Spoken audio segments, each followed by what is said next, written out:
राम लखन जैसे एक ही शरीरिया के दूगो पर छाई रे।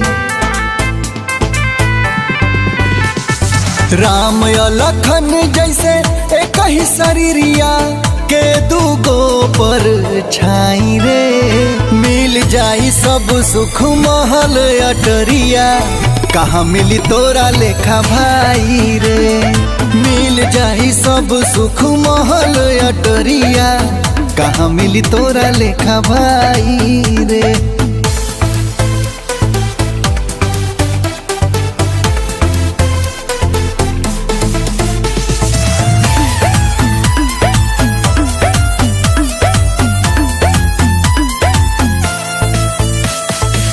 जानो से बेसी तोहरे के जानी, अपन सब कुछ तोहरे के मानी।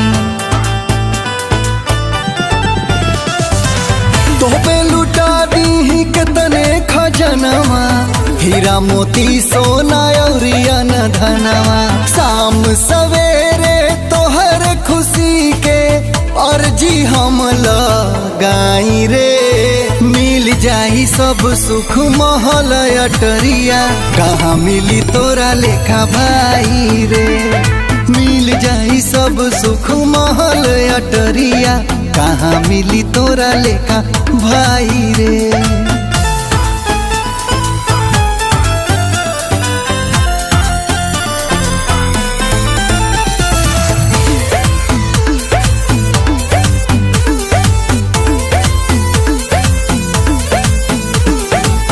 करी हो न कबहू भैया से दूरी, काट ले हम संगे सब मजबूरी। यश दुर्गेश साचो माने भगवाने, बसेला तोहरे में हमरो पराने। ना तो घुट घुट के तोरी भैया जियते मरी जाई रे। मिल जाई सब सुख महल अटरिया, कहाँ मिली तोरा लेखा भाई रे। मिल जाई सब सुख महल अटरिया, कहाँ मिली तोरा लेखा भाई रे।